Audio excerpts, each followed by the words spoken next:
सच्ची पतिव्रता, सच्ची पतिव्रता थी। पतिदेव ने अपना चित्र बनवाया, चित्र बनवा करके उसे दे दिया। पति देवता बाहर चले गए द्रव्य लेने, द्रव्य कमाने के लिए। और जब द्रव्य कमा करके देवियों लौटे तो आप कह रही हैं आषाढ़ का महीना था किसान का। अरे ये जेठ का महीना था जी, ये जेठ के महीना की दोपहरी थी। उस समय उनके पति देवता लौट करके आए और जब द्रव्य कमा करके लौट करके आए उस समय दोपहरी हो गई थी। बेचारी गृहस्थी के काम करते करते दोपहरी हो गई थी और अपने पति के लिए सुंदर सी रोली ली और चंदन किया, अगरबत्ती लगाई, बस भोजन पवा रही थी, थाल आगे रखा था। इतने में ही आका के पति देव ने कुंडी खटखटा दी। दरवाजा खोलिए, दरवाजा खोलिए। तो कन्हैया अब ये बताइएगा कि वो पति जिस चित्र की पूजा कर रही थी वो पत्नी वो पूजा करे या पति देव दोपहरी में बाहर खड़े कुंडी खोलने के लिए जाए, जलफल ले जाए। गोपियां बोली वाह कन्हैया, ये भी कोई पूछने की बात रही। अरे ये भी कोई पूछने की बात रही। वो चित्र है, वो तो नकली पति है, उसका असली पति तो उसके दरवाजे पर खड़ा है। दोपहरी में जाकर के उसे कुंडी खोलना चाहिए। कहा कन्हैया जब तुम ये जानते हो असली नकली में ये जानते हो तो असली पति तो आप हैं कन्हैया, आप हैं असली पति। इस प्रकार से कन्हैया अब हम आपके पास में आ गए हैं। अब हमारे साथ में आप क्रीड़ा करिएगा, लीला करिएगा। हाँ, तो उस समय अब देखिए एक व्याख्या और कर सकता था यहाँ पर, लेकिन विलंब हो जाएगा क्योंकि कल मैंने एक वादा किया था कि भगवान श्याम सुंदर रास रचाने वाले हैं। अब यहाँ पर रास रचाने वाले हैं तो यहाँ बहुत समृद्ध जनता है और विद्वान जनता है, भावुक जनता है। इसलिए देखिए कथाएं होती हैं, लेकिन मैं बता दूं आपको रास 3 प्रकार के होते हैं। रास 3 प्रकार के होते हैं। भगवान राघवेंद्र सरकार ने चित्रकूट में 99 रास किए, 99 रास किए, लेकिन रास 3 प्रकार के होते हैं। भगवान श्याम सुंदर 3 प्रकार के रास करते हैं। और जिस रास की आज तैयारी है, जिस रास की तैयारी है, 3 रास कौन कौन से होते हैं?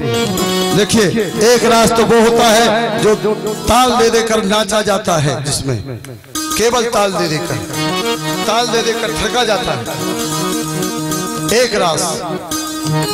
दूसरा रास वो होता है जो डंडियों से खेला जाता है, जो डंडियों पर नाचा जाता है, जो डंडियों पर नाचा जाता है। और ये रास की परंपरा भगवान श्याम सुंदर की नहीं है, ये आदि काल की है। ये यदुवंशी खेला करते थे इस रास को। ये डंडी वाला रास अहीर रास कहलाता है। हाँ, और अगर कहीं किसी को शक हो जाए कि ऐसा कैसे हो सकता, ऐसा तो नहीं कहीं ऐसा हो, इसलिए जो ऐसा कह रहे हो। हाँ, ऐसा तो नहीं कहीं ऐसा है, इसलिए जो ऐसा कह रहे हो। अब समझ रहे होंगे आप लोग, क्योंकि यहाँ की विद्युत समाज है। अच्छा, लेकिन आज जो भगवान श्याम सुंदर रास कर रहे हैं, उसे महाराज की उपाधि दी। लेकिन इन 3 रासों में से कौन सा रास है? क्योंकि महाराज तो सब है, जिसमें परब्रह्म परमात्मा रास कर रहा हो वो महाराज तो है ही। लेकिन इस रास का नाम भी क्या है? इस रास का नाम है मंडल रास। ये 3 रास है। पहला रास ताल रास, दूसरा डंडी रास जिसे यादव खेलते थे उस जमाने में, जिसे अहीर खेलते थे उस जमाने में, वो डंडी रास। और तीसरा रास मंडल रास जो भगवान श्याम, इनकी परिभाषा भी होती है। इनकी ये परिभाषा होती है कि मंडल रास में, इन रासों में पुरुष वर्ग और महिलाएं, जो दो रास है उनमें पुरुष वर्ग और महिलाएं वर्ग दोनों सम होकर के और ये रास को खेलते हैं। लेकिन जो मंडल रास है, भगवान श्याम सुंदर ने जिस रास के लिए अज्ञापित किया था गोपियों को, वो रास मंडल रास है। उसकी एक परिभाषा है, उसकी एक परिभाषा है कि उसमें सबकी सब देवियां होगी, उसमें सबकी सब देवियां होगी, हजारों देवियां होगी, हजारों गोपियां होगी, लेकिन पुरुष केवल पुरुष एक होगा और सब गोपियां होगी, इसलिए उसे मंडल रास कहते हैं। वो भगवान श्याम सुंदर ने, आपको ध्यान होगा, कथाकार कहते हैं, विद्वान जन कहते हैं कि रास देखने के लिए भगवान भोलेनाथ आए थे। पार्वती मैया बोली ये मंडल रास है, ये डंडी रास नहीं है, ये ताल रास नहीं है, ये मंडल रास है। आपको नारी बन करके जाना होगा। और भगवान भोलेनाथ नारी बन के गए थे। नारद जी और पर्वत ऋषि उस रास को देखना चाहते थे, जो दरवाजे पर गोपियां खड़ी थी। बोले बाबा जी कहाँ जा रहे हो, रुक जाओ यहाँ पे। नारद जी बोले देवी रास देखने के लिए जा रहे हैं, ऐसे नहीं जा सकते। क्यों? उसमें नारियों का प्रवेश है, नर का कोई प्रवेश नहीं है। नर तो केवल वो नारायण होगा, वो कन्हैया होगा, वो मुरलीधर होगा, दूसरा कोई नहीं होगा। नारद जी ने कहा अब देवी हमको तो रास देखना है रास, इस कुंड में स्नान कर लो। और नारद जी ने, पर्वत मुनि ने जैसे ही उस कुंड में स्नान किया, नारदी हो गए। पर्वत मुनि भी स्त्री हो गए। इसलिए ये रास ऐसा रास है कि इसमें जिस प्रकार से आज आप देख रहे हैं इस मंडल में देख रहे हैं, वो झांकी दिख रही है, जैसे रास मंडल में दिखती थी, वो झांकी है। यहाँ पर देखिए कोई बीच में पुरुष नहीं है, अगर होगा कहीं पर तो कन्हैया होगा, उसमें वो मुरली वाला। जय हो। एक दिन वो भोले भंडारी बन करके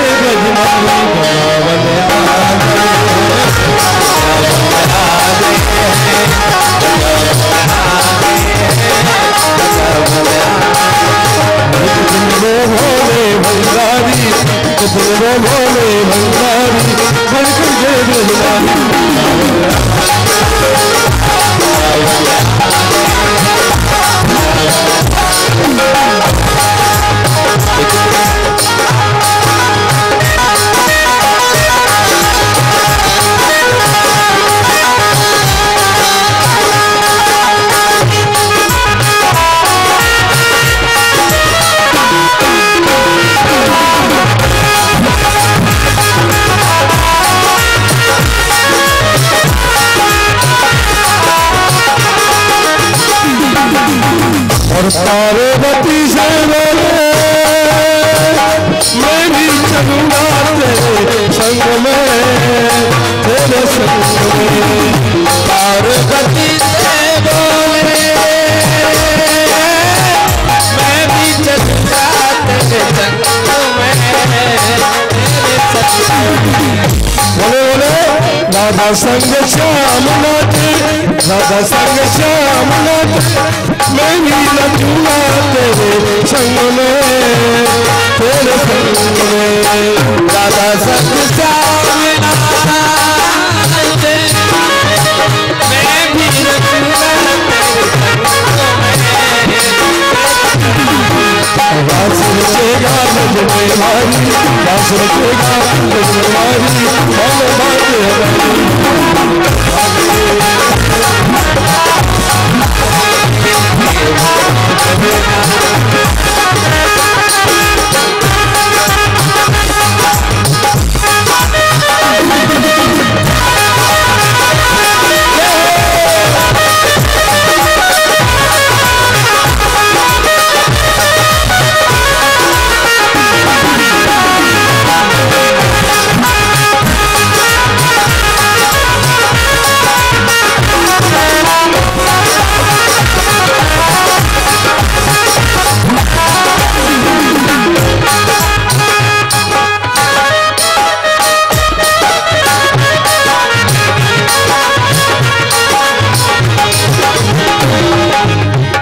ऐसा सजाने मुझको,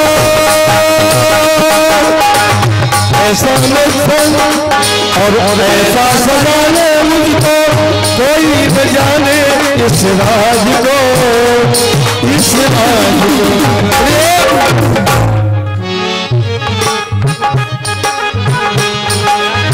और ऐसा सजाने मुझको, कोई न जाने इस राज को, इस राज को।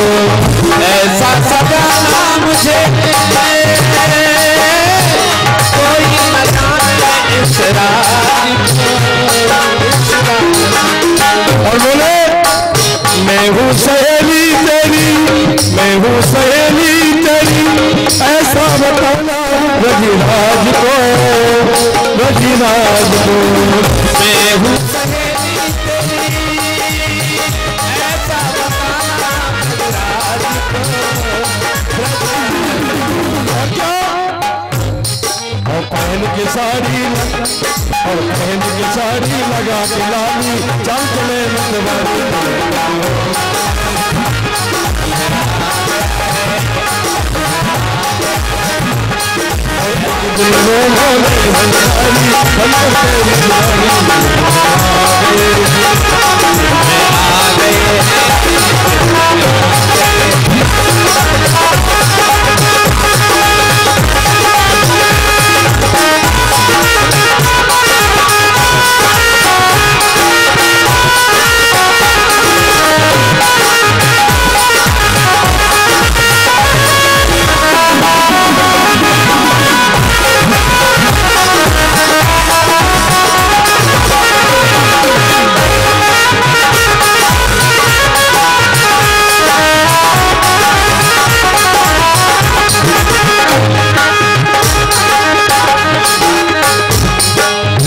ऐसी बजाई बंसी सुध मुझ भूले भोलेनाथ रे, भोलेनाथ रे।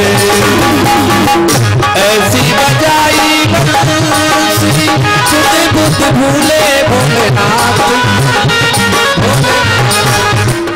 ऐसी बजाई मुरली, ऐसी बजाई मुरली सुध मुझ भूले भोलेनाथ रे, ओ भोलेनाथ रे। ऐसी बजाई मुरली सुध बुद्ध भूले भोलेनाथ, भोले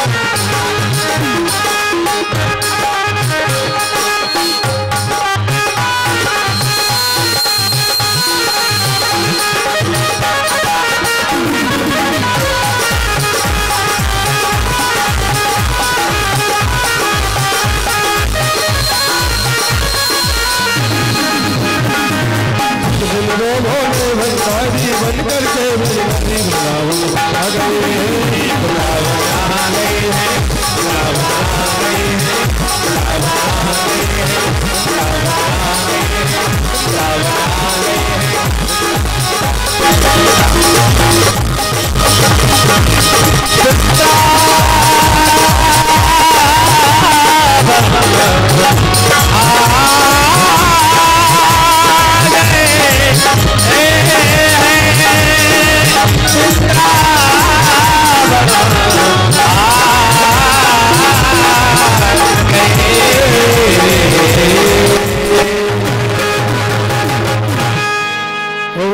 हरिवाल की जय हो, जय जय श्री राम।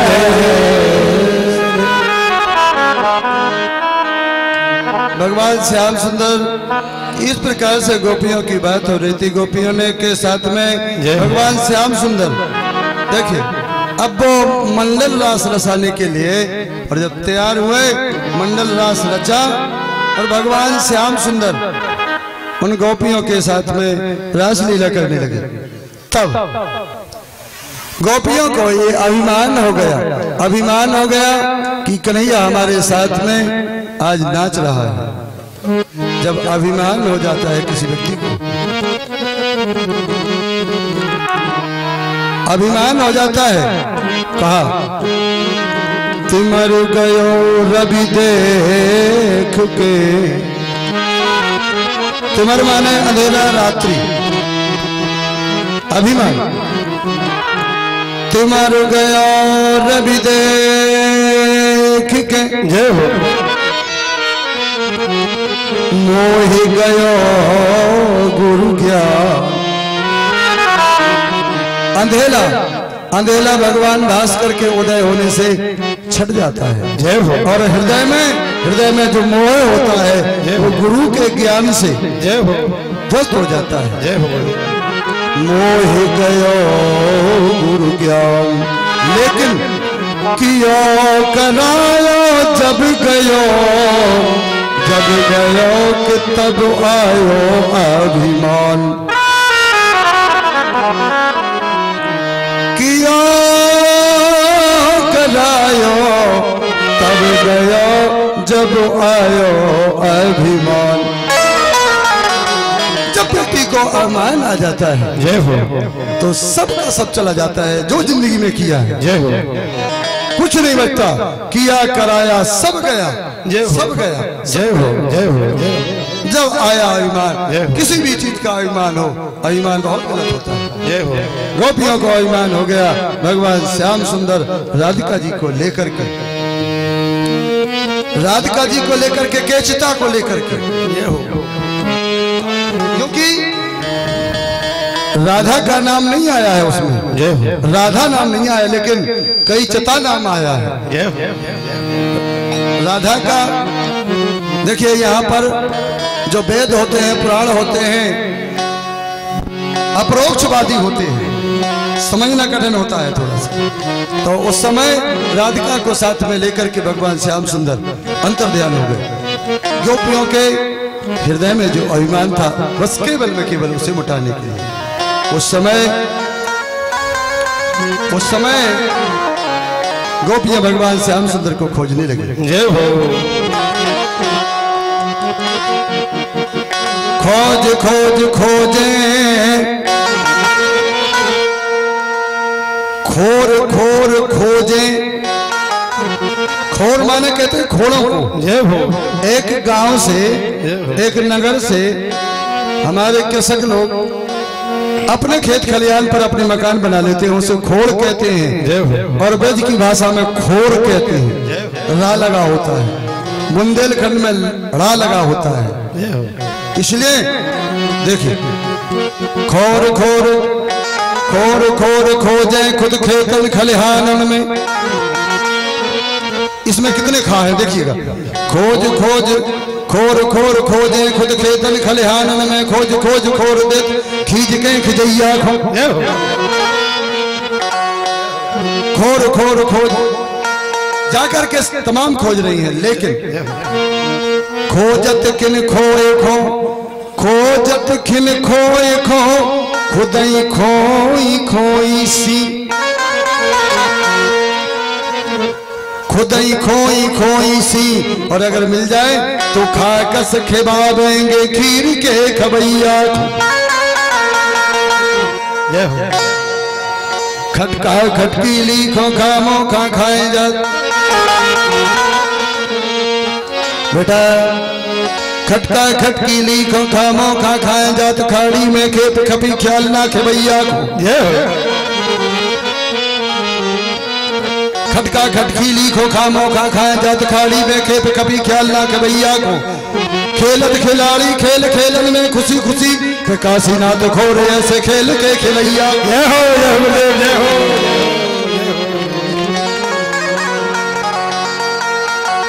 काशीनाथ खोर ऐसे खेल के खिलैया को। गोपियां बोली आपस में कहने लगी गोपी हरी, गोपियां विचार कर रही हैं तो कहने लगी आपस में,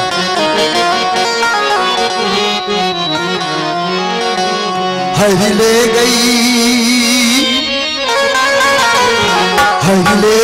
चुरा के कोई सौत, कोई सौत। गोपियां कह रही भोज नहीं तो हरी ले गई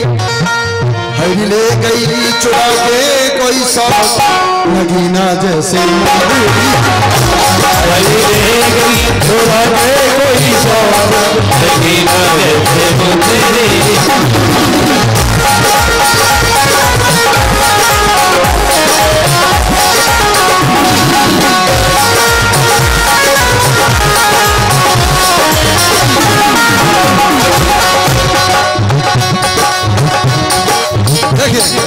कौन ले गई? कहा कोई लगे, तुमने पूछा होगा, खोजा नहीं है आपने? कहा खोजा और पूछा भी। ये हो किससे पूछा? बागों से पूछा, बहारों से पूछा, बागों से पूछा, बहारों से पूछा, बागों से पूछा, बागों से पूछा, बागों से पूछा, बागों से पूछा, बागों से पूछा, बागों से पूछा, बागों से पूछा, बागों से पूछा, जमुना की धारा, जमुना की धारा किनारों से पूछा, जमुना की धारा किनारों से पूछा, जमुना की धारा, जमुना की धारा, जमुना की धारा, जमुना की धारा किनारों से पूछा, जमुना की धारा किनारा,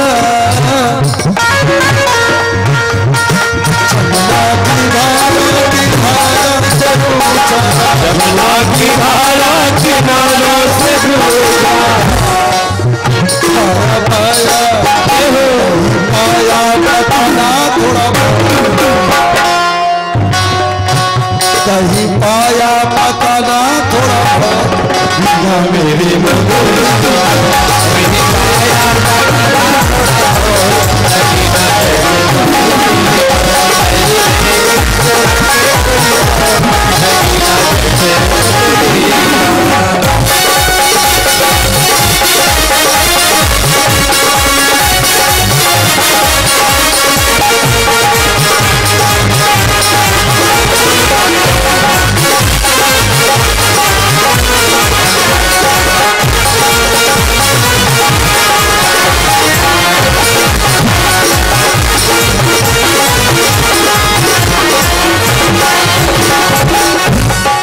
महलों से पूछा, महलों से पूछा, अटाओं से पूछा, महलों से पूछा, अटाओं से पूछा, महलों से पूछा, महलों से पूछा, महलों से पूछा, महलों से पूछा, महलों से पूछा, अटाओं से महलों से पूछा, अटाओं से पूछा, महलों से पूछा, अटाओं से पूछा, काली काली नब की अटाओं से पूछा, काली काली नब की अटाओं से पूछा, भाई चंदा बिना में जैसे, भाई चंदा बिना में जैसे चौथ, नगीना मेरी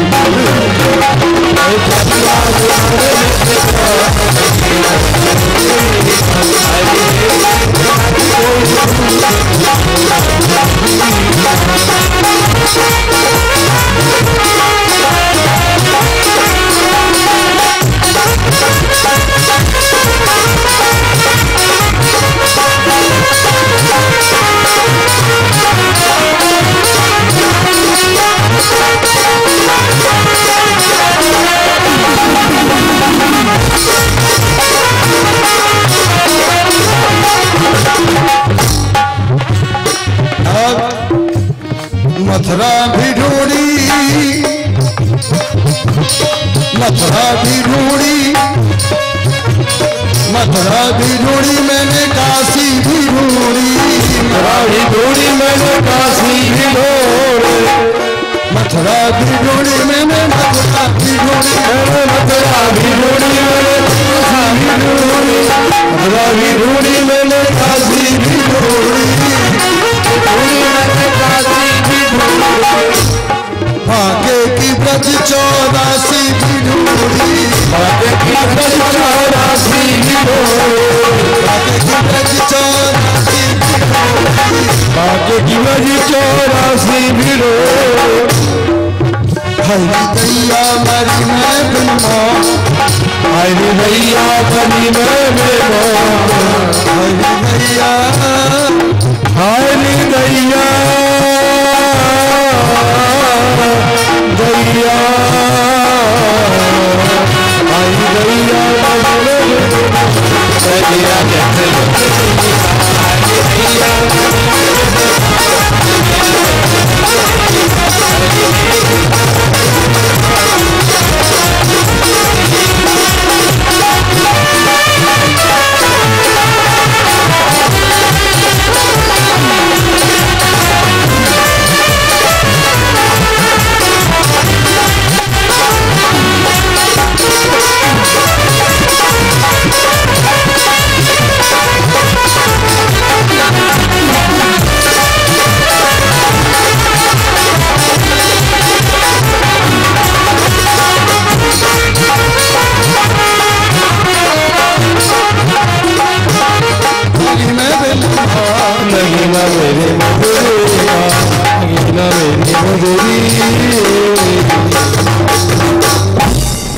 बोलिए वृंदावन रानी की जय, गोविंद रानी की जय, जय जय श्री राधे। इस प्रकार से जब गोपियों ने भगवान श्याम सुंदर के लिए विलाप किया, खोजा खोजा तो उस समय ऐसे चिन्ह प्राप्त हुए, ऐसे चिन्ह, चरणों के चिन्ह प्राप्त हुए। भगवान श्याम सुंदर उल्टे चल करके गए, ख्याल रखना पड़ेगा, क्योंकि गोपी हमें खोज ना सके, ढूंढ ना सके, इसलिए उल्टे चल करके गए। लेकिन गोपी भी बड़ी चतुर थी, उल्टी समझ गई कि कन्हैया उल्टे चल के गए हैं, उल्टे चल करके गए हैं। उस समय खोजती खोजती वहां गई जहां पर कन्हैया राधा से भी मुख मोड़ करके और चले गए थे किसी अपने भक्त को बचाने के लिए। दधी सागर में चले गए थे, छुपे नहीं थे, दधी सागर में चले गए थे। एक भक्त भगवान का भजन कर रहा था और उतने में एक राक्षस आया, मछली बनकर के आया और उन महात्मा जी को निगल लिया। सागर के किनारे, दधी सागर के किनारे तपस्या कर रहे थे। उस समय दूसरा एक राक्षस आया, मगर का वेश धारण करके, उसने उसको निगल लिया और भगवान अपने भक्त को बचाने के लिए उस समय रासलीला को छोड़ करके वहां गए थे और जिस समय उनका उद्धार किया तो महात्मा जी को सागर के तट पर, दधी सागर के तट पर छोड़ा और दधी सागर को देख करके वो पूर्व की याद आ गई तो दधी सागर में शयन कर गए। इसलिए रात्रि मधुपूरियाम, बहुत बड़ी रात्रि हो गई थी, भगवान ने सो भी लिया और जब जागे तब आए। यहाँ पर गोपियां गोपी गीत को लेकर के परंपरा के अनुसार आई।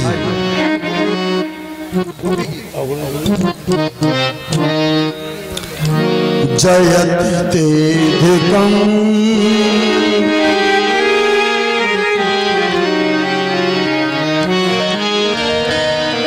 जयति तेधिकम् जयमना ब्रजा सुयति इंदिरा ससुदत्री। जयति तेधिकम्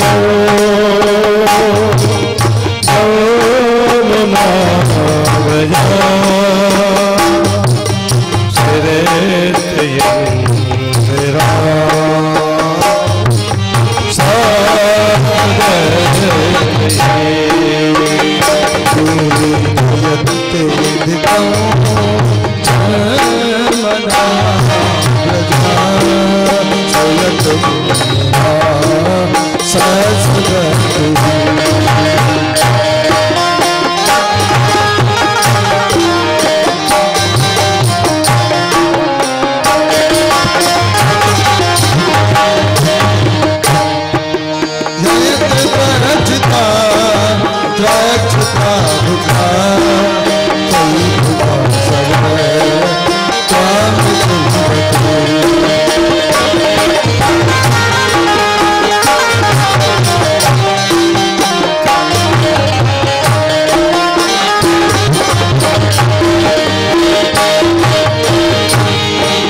सरद दास साधु जात सरस जो करा सेठ साधुता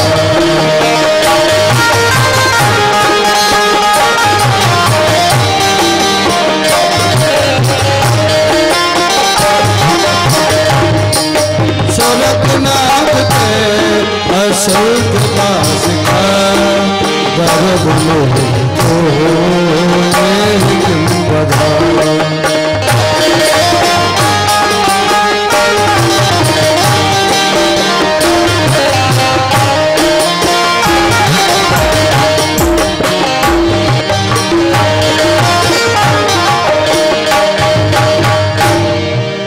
इस प्रकार से गोपियों ने जब गोपी गीत गाया तो उस समय भगवान श्याम सुंदर प्रकट हुए और भगवान श्याम सुंदर प्रकट जब हुए उस समय भगवान श्याम सुंदर को लेकर के गोपियां नाचने लगी। जय हो रास रचो नाचने लगी गोपियां क्योंकि भगवान श्याम सुंदर प्राप्त हो गए। और देखिए जब वियोग होता है और वियोग के बाद में किसी का मिलन होता है तो किस प्रकार से नृत्य करती हैं। सुनाइए कैसे सुनाते हैं। राधा नाचे कृष्ण नाचे नाचे गोपिया रास रचो जी रास रचो जी यमुना किनारे कान्हा रास रचो जी रास रचो जी रास रचो जी यमुना किनारे आज रास रचो जी रास रचो जी रास रचो जी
नचना होना चाहिए, लेकिन ऐसे होना चाहिए, ऐसे।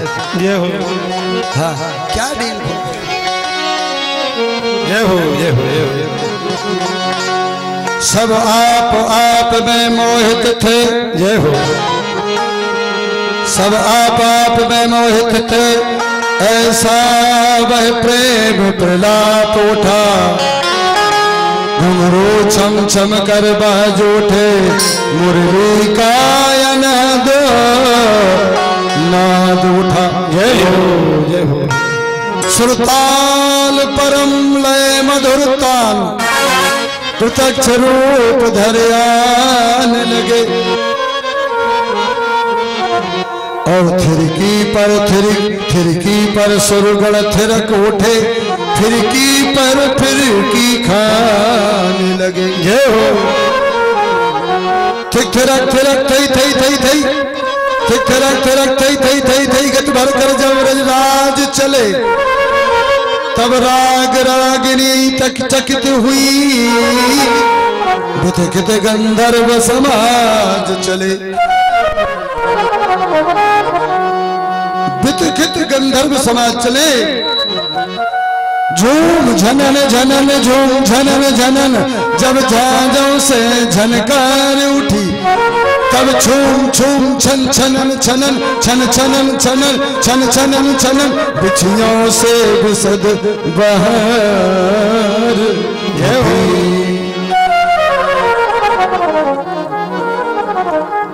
इस प्रकार से भगवान ने सुंदर सा राज किया। उस रासलीला को देख करके ब्रह्मा जी मोहित हो गए। जब ब्रह्मा जी मोहित हो गए तो उस समय ब्रह्मा का मोह मिटाने के लिए भगवान श्याम सुंदर वहां पर जितनी गोपी थी वो गोपियां सब ब्रह्मा जी को सब भगवान कन्हैया ही दिख रही थी। गोपी कोई नहीं थी। ब्रह्मा जी का मोह हटाने के लिए भगवान ने ये लीला की। और वास्तव की बात तो यही है कि जो गोपियां थी वहां पर आई थी वो भौतिक गोपियां नहीं थी, वो देह गोपियों की नहीं थी। केवल यहाँ पर गोपियां तो अपने घर में थी, लेकिन गोपियों की आत्मा और परमात्मा का मिलन था केवल में केवल। भौतिक देह से नहीं, केवल में केवल परमात्मा और आत्मा और परमात्मा का ये मिलन था। इसलिए बोलिए रास रचैया भगवान की जय हो, हाथी बाबा सरकार की जय हो, बोले राधा रानी मैया की जय हो। भगवान ने जब ब्रह्मा जी का मोह खंडन किया उस समय भगवान श्याम सुंदर देखे वहां पर अरिष्टासुर नाम का एक दैत्य आया जो सांड बन करके आया, भगवान से युद्ध किया। भगवान ने उसका उद्धार कर दिया। जब भगवान ने उसका उद्धार कर दिया तो गोपियां यानी राधिका जी रुष्ट हो गई। बोली कन्हैया तुमने बैल का वध कर दिया है, अब क्या हो? कहा कन्हैया अब तुमको यात्रा करना जानी होगी, तीर्थ करना जाना होगा। तो भगवान श्याम सुंदर ने एक कुंड की स्थापना की और उसमें सारे तीर्थों का आवाहन किया। सारे तीर्थ आ गए, उसमें भगवान ने अवगाहन किया, स्नान किया। कन्हैया हम कैसे माने कि आपका उद्धार हो गया? हमें आप अरे कहा देवी ये कुंड है, इसमें सारे तीर्थ हैं, इसमें सातों सागर हैं। कहा सागर पे तो आपने पुल भी बांधा था। हाँ बांधा था, तो क्या इस पे पुल बांध सकते हो आप? हाँ बांध सकते हैं। अगर तुम पुल बांध कर दिखा दो, इस पर पत्थरों का पुल बना करके आप दिखा दो, तुम मान जाए आप।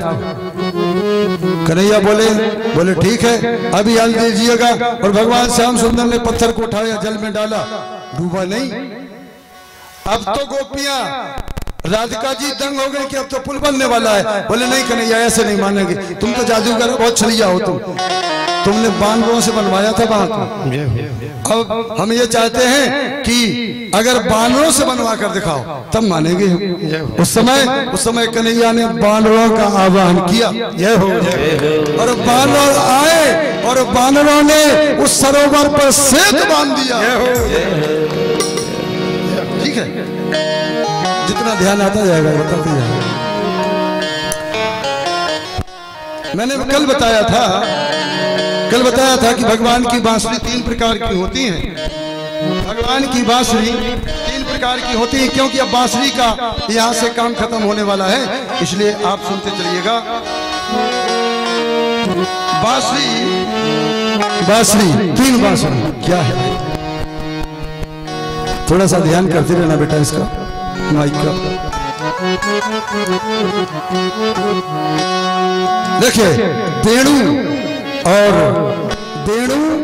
बंसी और बीणा, ये 3 भगवान श्याम सुंदर लिया करते थे। और इन 3 में भी कुछ उपवंशियां बीणाएं होती थी, लेकिन मैं मुख्य बता दूंगा आपको। वेणु 6 रंगों की होती थी, जिसका नाम था वेणु का मदन झनकार, वेणु का नाम। और बंसी तो होती है, सब होती है, आप भी बंसी बजाते, बांसुरी बजाते हैं, बंसी। लेकिन भगवान किस बंसी को बजाते थे? ये थोड़ी सी मार्मिक बातें हो जाए, फिर जल्दी चलेंगे दौड़ते हुए। बारात तो कभी बारातों में तो बैलगाड़ी ऐसी दौड़ाते कि ओंध जाती गाड़ी। हाँ, सभी यदुवंशी ऐसी दौड़ाएं जी मैं जल्दी पहुंच जाए रात के लाने। हाँ, तो उस समय ठीक। और बंसी, अच्छा, बंसी एक तो वेणु, दूसरी बंसी का नाम था महानंदा। महानंदा नाम था बंसी का, जो भगवान श्याम सुंदर बजाते थे, महानंदा। और मुरली का नाम था सरला। रिकॉर्डिंग भी शायद हो रही होगी, सरला। अच्छा, गौचारण के समय महानंदा को बजाया जाता था, और रास के समय, गौचारण के समय आनंदी को बजाया जाता था। और इस महारास में किसे बजाया था? इस महारास में किसे बजाया था? भगवान श्याम सुंदर ने महानंदा को बजाया था। अच्छा, मैंने बताया था कि भगवान की छड़ी का भी नाम है कुछ। आज वो प्रजापति अगर आए हो तो मैंने बताया था कि प्रजापति का भी नाम बताऊंगा, लेकिन शायद नहीं आए होंगे, चलिएगा, कोई बात नहीं। भगवान की छड़ी का नाम था मंडन, और ये छड़ी और कोई नहीं थी, मंडन नाम था इस छड़ी का। लेकिन ब्रह्मा जी स्वयं छड़ी थे, स्वयं छड़ी थे ब्रह्मा जी। अच्छा, मैंने बताया कि भगवान श्याम सुंदर महानंदा नाम की और बंसी बजाते थे, लेकिन उस पर महारास में राग कौन बजाते थे? कल वादा किया था मैंने, राग कौन बजाते थे? अगर किसी को भ्रम हो जाए तो भ्रम के लिए जिस ग्रंथ से मैं कह रहा हूं, उस ग्रंथ को भी मैं साथ में लेकर के आया। जय हो। हाँ, क्या है कि राग गौड़ी बजाते थे। जय हो। राग गौड़ी बजाते थे, और जब राधा को खुश करना होता था तो गुर्जरी राग बजाते थे। ये गुर्जरी राग क्योंकि ये राधा से प्रकट हुआ था, इसलिए इसका नाम गुर्जरी राग था। इसलिए राधा जी से प्रसन्न होती थी। कहाँ गए पटेल साहब? बोलिए वृंदावन बिहारी लाल की जय हो। चलिए, अब यहाँ से भगवान श्याम सुंदर अब वह लीला दिखाने के लिए जा रहे हैं। व्योमासुर का उद्धार भगवान ने किया और सुदर्शन नाम का एक दैत्य आया, कंस का भेजा हुआ केसी आया, उसका भी भगवान श्याम सुंदर ने वध कर दिया। जब इस प्रकार से कंस के सारे दैत्यों का उद्धार हो गया, तब कंस को अब तो ये लगने लगा कि ये किस प्रकार से इनका वध होगा। तो अक्रूर जी को बुलाया, अक्रूर जी से कहा गया, अक्रूर जी से कहा अक्रूर जी अब कोई उपाय बताइएगा।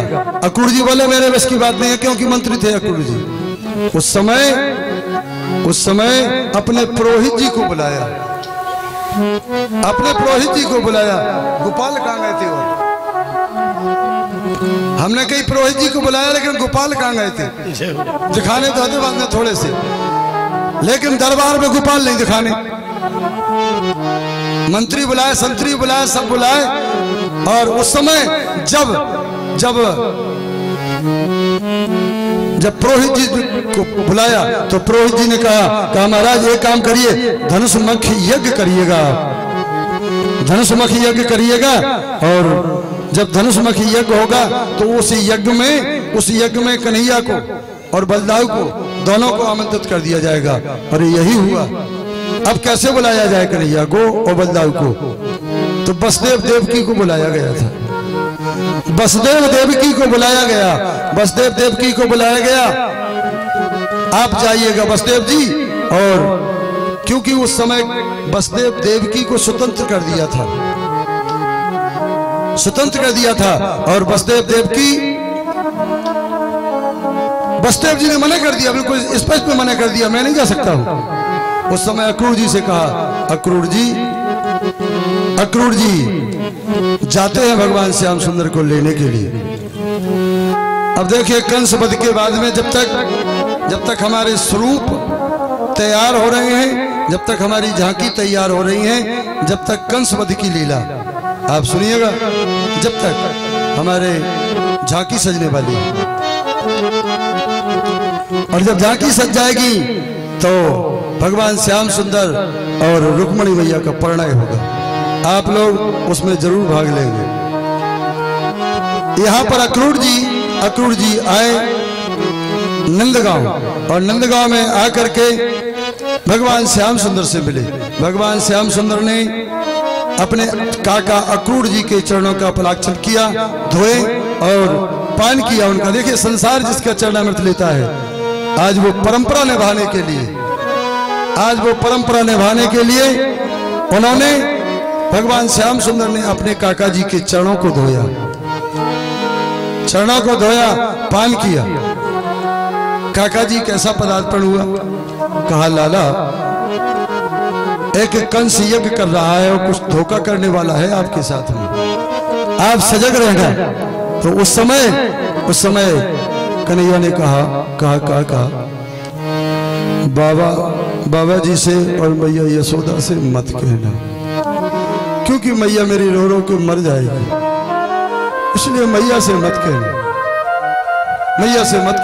लाला। काका नहीं कहेंगे। गए बाबा नंद जी के पास।